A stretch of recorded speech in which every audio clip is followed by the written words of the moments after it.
Kita kembali lanjutkan perbincangan, Mas. Nyaris sulit itukah kemudian tokoh-tokoh partai ini untuk bisa mengkomunikasikan ide-idenya, gagasannya, dikesampingkan hal seperti itu. Yang penting itu tadi, bagaimana caranya mendulang suara tanpa perlu masyarakat ini tahu apa sih yang ditawarkan oleh partai-partai ini?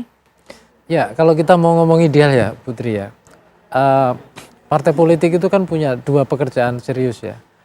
Tiga bahkan ya. Pertama, membangun partainya sendiri, mengelola menjadi lembaga yang solid, kuat, mapan di tengah masyarakat juga, sebagai lembaga politik di parlemen, di eksekutif, kalau dia punya wakil juga. Itu satu sisi ya. Sisi lain juga dia juga harus melayani masyarakat, kinerjanya menunjukkan gitu. Nah, yang ketiga itu yang paling dominan, yaitu apa? Merebut dalam pertarungan melalui suara pemilih kan. Makanya, tapi ini yang paling menonjol yang ketiga. Jadi ibarat apa proses itu langsung pengennya hasilnya ya. Nah, ini kadangkala juga begini.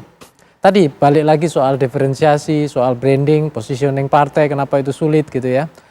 Karena sampai hari ini tuh juga selain internalisasi kelembagaan partai politik kita lemah, itu saya lihat juga tidak ada demokrasi tidak berkembang lah demokrasi internal di dalam partai.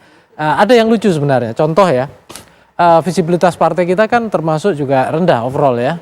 Dibandingkan misalnya capres ya, dalam banyak survei juga itu terpotret ya, termasuk kayak tadi data golput itu kan tinggi ya, lebih tinggi dari perolehan partai tertinggi sekalipun itu ya. Itu terus kemudian kalau kita lihat yang lain juga hampir sama gitu, termasuk keteras partai dan seterusnya. Nah, yang mau saya tekankan itu begini, tadi sebenarnya idenya menarik, bagaimana partai supaya lebih visible. Betul. Ya, ada debat tadi Bung Henry juga menyarankan juga Mbak Titi tadi.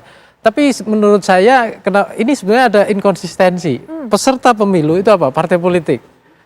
Yang dicalonkan siapa? Ya termasuk caleg kan gitu, termasuk capres. Tapi debatnya ini itu tidak diselenggarakan dengan senternya ke partai politik. Ya, idealnya kan salah satunya misalnya kalau KPU ya memfasilitasi debat ya tentu ada representasi partai juga. Bahkan kalau perlu kenapa cuma capres, kenapa caleg tidak? Tadi kan dari data wawancara di lapangan tadi, itu kan sulit mengenal caleg-caleg. Nah, mestinya idealnya kalau kita mau ya, supaya karena demokrasi itu butuh debat. Itu penting juga untuk marketing politik. Kita tahu positioning, kita tahu diferensiasi, kita tahu branding, baik partai maupun kandidatnya. Nah, itu akan lebih visible menurut saya kalau ada debat. Debat caleg misalnya di berbagai level. Tidak harus semua tercover oleh media tentunya ya. Tapi masyarakat kan bisa terlibat. Oh iya, ini yang visinya begini, ini visinya begini. Nah, selama ini yang kita tahu visi misi portofolio itu kan baru ada di dokumen KPU kan yang diserahkan.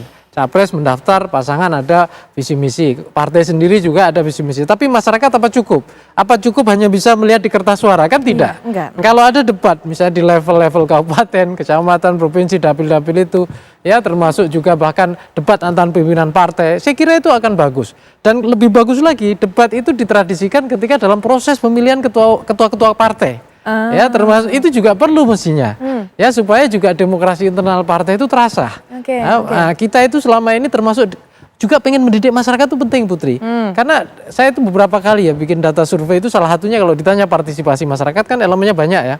Yang paling besar itu masyarakat itu jumlah proporsi untuk partisipasi itu hanya pemilu. Ketika ditanya sejauh mana keinginan untuk terlibat atau tertarik untuk menentukan kebijakan, untuk misalnya bahkan menyumbang dana dalam ini, kecil sekali, di bawah 40%. Tapi begitu partisipasi pemilu itu 90%. Tapi kalau ditanya juga di sana pemilu apa? Salah satunya kewajiban warga negara, termasuk jawaban yang gede. Bukan pengen misalnya menentukan pemimpin yang memimpin yang terpilih itu jawabannya itu angkanya kecil.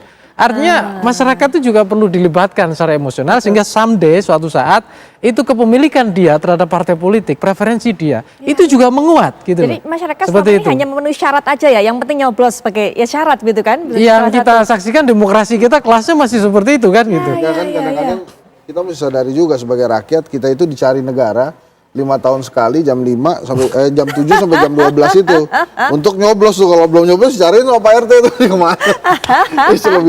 Selebihnya tuh kita dilupain biasanya.